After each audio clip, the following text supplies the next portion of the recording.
Bonsoir à tous et bienvenue, moi c'est Manu de la team Mon Coach Brico. Ce soir nous allons voir comment fabriquer des pots à épices. Toujours sur le même principe, on se sert de produits que l'on peut avoir chez soi assez facilement après des travaux, et plutôt que de les jeter ou de les revendre, autant en faire quelque chose qui pourrait vous être utile réellement. Donc nous on va partir sur du tube PVC donc, que j'ai déjà découpé, on a gagné un peu de temps. Je vais en faire 3, vous pourrez en faire autant de pots que vous auriez d'épices, tout simplement. Donc là, ça c'est du diamètre 50, parce que le petit diamètre, ça va être trop petit, le gros, bien sûr, beaucoup trop gros. Donc le diamètre 50, c'est du tuyau qui est tuyau PVC qui sert pour les évacuations d'eau. Simplement dans votre salle de bain, dans votre cuisine, ce genre de choses. Voilà. Donc là, je les ai coupés pour avoir une grandeur qui me convienne bien, 13 cm. Vous pouvez le couper plus court, vous pouvez le couper plus long. Mais après, c'est en fonction de ce que vous allez mettre dedans. En fonction des épices. Vous avez des épices, vous avez besoin d'un tout petit pot, parce que forcément l'épice coûte cher, et vous avez des épices comme le thym, la ciboulette, tout genre de choses, l'ail et tout ça, en gros pot, parce que quand vous les achetez, c'est souvent dans des récipients, et c'est pas très pratique à stocker, parce qu'il n'y en a pas un qui a la même forme, et puis c'est pas très esthétique. Donc voilà, moi je les ai coupés à 13 cm de long, vous pouvez le couper plus long ou plus court, ça c'est à convenance. Il va nous falloir du tube PVC, il va nous falloir de la plaque de liège. Donc la plaque de liège, vous trouvez ça dans les magasins de bricolage pour faire l'isolation d'une chambre, d'une pièce, peu importe. Donc ça existe en tout fin et en plus épais. Là j'ai pris la plus épaisse, là c'est la seule chose que j'ai acheté, voilà, qui est un peu plus épaisse et qui va me permettre de faire un fond et un bouchon un peu plus conséquent. Alors en épaisseur, ça nous fait exactement 1 cm, 10 mm, tout simplement. Donc on va d'abord commencer par... Maintenant que c'est coupé, on va commencer par les peindre pour qu'esthétiquement ça soit joli. Alors après la peinture, c'est en fonction de vos goûts et en fonction de ce que vous avez chez vous. Moi j'ai des fins de bombes, alors j'ai une fin de noir, une fin de grise. Après, chacun fait comme il veut. Petite astuce pour ne pas peindre l'intérieur, pour éviter que ça se mélange avec le goût des épices, on prend un petit peu de ruban de masquage, on appelle aussi bande cache, hop, et on va faire un petit anneau à l'intérieur qui va permettre de protéger l'intérieur, tout simplement. Donc il n'y a pas besoin de découper un très grand morceau. On vient se mettre comme ceci, on vient le plaquer à l'intérieur. Lui mettez pas de pression, ça sert à rien, il faut bien qu'il colle sur la paroi intérieure. Il faut juste le mettre droit au démarrage. Une fois qu'il est mis droit, ça va tout seul. Tac, voilà. Voilà. Là je le fais reprendre sur lui-même. Tac, et voilà. Donc là, ça me permet de bien calfeutrer l'intérieur de mon tube, de façon à ce que quand je vais peindre, ça rentre pas dans le tube. Tout simplement. Juste en rajouter un tout petit morceau, parce qu'il m'en manque un petit brin. Vous faites pareil pour les 3, pour les 4, pour les 10, pour les 20, en fonction du nombre que vous avez. Uniquement sur un côté. L'autre côté, vous allez avoir le fond. Donc on le peindra, on va le poser comme ça, on va le peindre directement comme ça, parce que le fond va venir se coller par-dessous. Alors après vous pourrez les décorer et faire comme bon vous semble, en fonction de la déco que vous voulez faire dans votre cuisine. Donc, que ce soit au niveau de la couleur, que ce soit au niveau des marquages dessus. Pour pouvoir se souvenir des épices, vous pouvez le marquer après avec soit un feutre, soit un marqueur sur le pot, pour savoir ce qu'il y a dedans. Autrement, vous pouvez vous faire des stickers que vous pouvez personnaliser. C'est aussi une solution. Hop, deuxième fait. Voilà, mes petites poupées. Donc ce qu'on va faire, c'est qu'on va tout de suite commencer par le peindre. Comme ça, le temps que ça sèche, on va pouvoir s'occuper de faire le dessus et le dessous. Juste avant de commencer, hop, on va juste tracer pour savoir quoi découper. Donc on va découper dans la plaque de liège, on va découper 6 fois le rond, parce que moi j'ai 3 pots, un pour le dessus, un pour le dessous, tout simplement. Donc vous tracez avec un stylo, ou plus juste, ça se découpe au cutter, c'est très facile à découper. N'appuyez pas trop sur votre stylo pour éviter d'égrener le liège. Hein.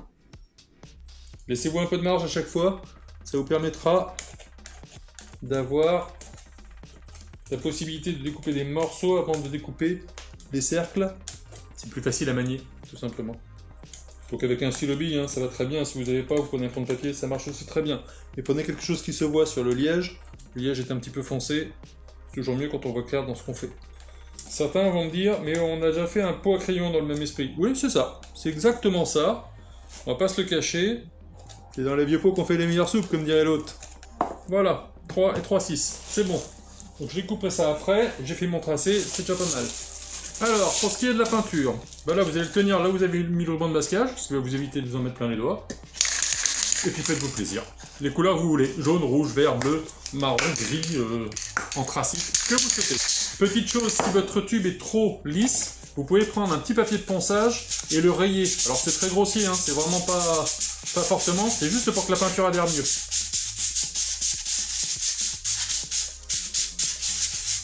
Plus la paroi est rayée, mieux la peinture adhère, tout simplement. Voilà, grossièrement, on le dépoussière bien. Tac, je vais faire pareil pour les deux autres. Alors par contre, quand vous coupez vos tubes PVC, faites attention, les arêtes sont tranchantes. Avec le papier à poncer, moi je l'avais fait tout à l'heure, vous passez bien pour ébarber et enlever le côté tranchant. Vous avez juste à poncer un petit peu, ça vous évitera de vous faire mal quand vous le prendrez. Et voilà.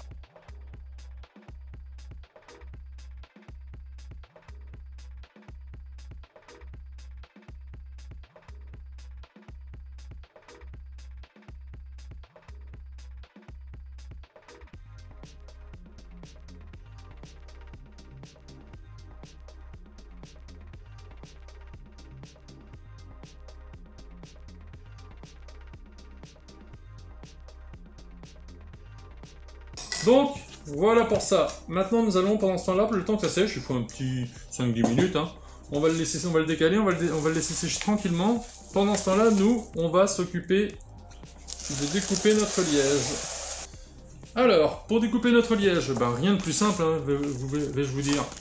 On va prendre tout simplement un cutter, et alors au cutter, ça se coupe très très facilement. Hop. Là, on fait juste attention à ne pas découper le fond, c'est-à-dire le plan sur lequel vous êtes en train de travailler, le liège. Vous faites d'abord une première petite entaille, et après vous faites l'entaille suivante, et ça vous permet de découper très facilement. Alors, découpez d'abord des formes carrées, comme ça vous allez pouvoir le découper en petits morceaux, et ça va être beaucoup plus simple à manipuler. Donc là, vous voyez, un petit coup de lame, même pas dans toute la profondeur, et je viens casser le morceau. Voilà, j'ai les 6 qui sont là. La plaque de liège, je la garde, ça me servira à un autre moment pour autre chose. Un autre objet déco, par exemple. Donc là, je vais découper des petits blocs carrés, de façon à pouvoir les faire tourner facilement dans ma main, sans aller complètement au fond. Tac, tac, tac, tac. Et voici. Donc on va s'occuper d'en faire au moins un premier, de façon à ce que vous puissiez bien voir, et après vous pourrez faire les autres chez vous. En fonction de vos besoins. Je prends une lame un petit peu plus longue. Celle-ci est un petit peu courte. Alors le mieux c'est de faire bouger la lame de façon à ce que ça tranche plutôt que de tirer et que ça arrache.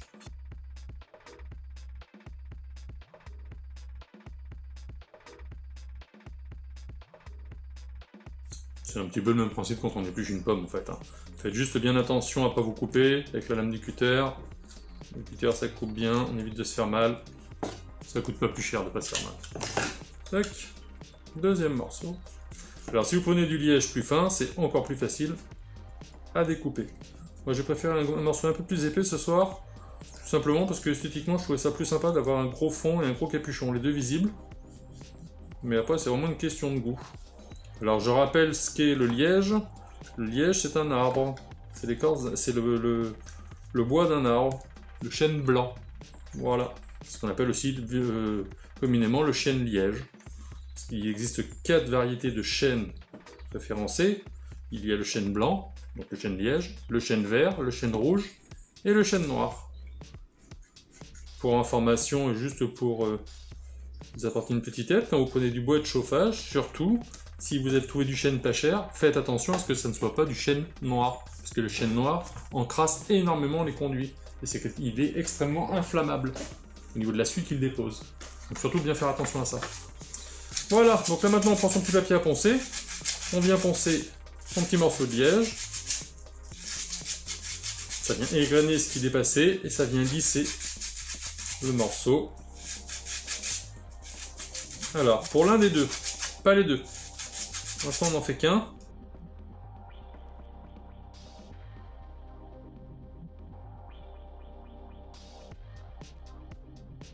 Ah, commence à avoir une belle pièce en liège. Alors pour la deuxième, avant de la poncer, on va légèrement la tailler en biais, de façon à ce qu'elle puisse venir, alors pas sur toute la largeur, hein, sur de la demi-largeur, de façon à ce qu'elle puisse venir s'enficher sur le dessus, c'est ce qui est derrière le couvercle, de façon à ce qu'elle puisse venir s'enficher dessus, sans rentrer complètement. De façon à pouvoir l'ouvrir et la fermer à convenance, tout simplement. Donc là, vous coupez l'angle à demi-épaisseur, donc l'épaisseur, demi-épaisseur, tout simplement, et on vient couper l'angle, et après par le ponçage, on va venir affiner la chose, et ça va permettre de rentrer légèrement dans le tube sans se bloquer. Voilà. Donc voilà, vous voyez, c'est la demi-épaisseur. Et là, par le biais du ponçage, on va d'abord faire l'arrondi du demi restant. Voilà, je pense qu'on est pas mal. Vous voyez, il n'y a rien de très compliqué. Et après, je le manipule à plat, de façon à pouvoir casser justement cette demi-angle. J'en ai un qui est comme ça, et l'autre qui est comme ça, qui va permettre de se poser dessus. Et donc, mes tubes sont-ils secs? Je pense que ça doit commencer à être pas mal. Peut-être pas tout à fait. Il fait moins chaud maintenant, donc ça met un poil plus de temps à sécher. Celui-ci a l'air d'être pas mal.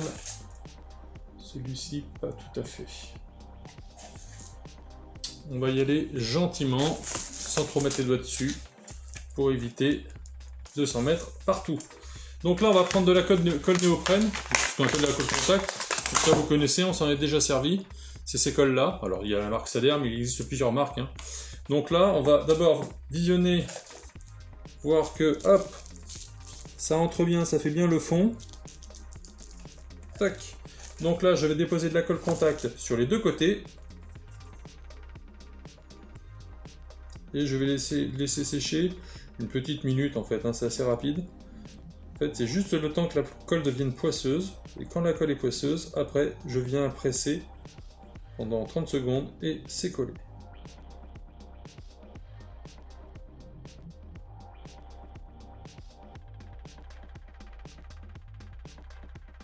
En fait, on juge que c'est bon lorsque l'on touche et que ça n'adhère plus au doigt.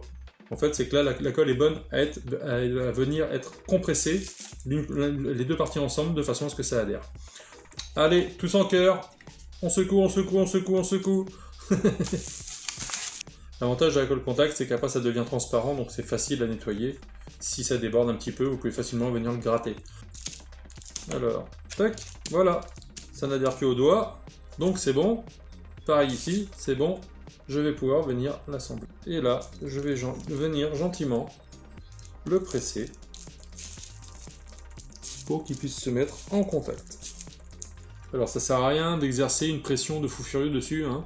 C'est le principe de la colle contact, c'est que ça colle très bien dès que la colle n'adhère plus au doigt. Hein. Après, attendez 1 ou 2 heures avant de pouvoir commencer à mettre des choses dedans, hein, tout simplement. Hop, on va pouvoir enlever le petit ruban de masquage, qui nous a permis de protéger l'intérieur de notre tube. Pour ce qui est du capuchon, plusieurs solutions s'offrent à vous. Alors moi je vais vous le faire voir, je ne vais pas le faire parce que je ne peux pas faire ça. Mais plusieurs solutions s'offrent à vous. Donc voilà le fond de mon pot. Le petit capuchon qui va dessus. Comme il est taillé en V, il ferme impeccablement. Donc pour l'attraper, soit vous l'attrapez comme ça, moi je vais le laisser comme ça, je préfère, en le mettant légèrement en pression. Soit vous collez un bouton de porte dessus, ce qui permettra d'avoir quelque chose d'un petit peu décoratif.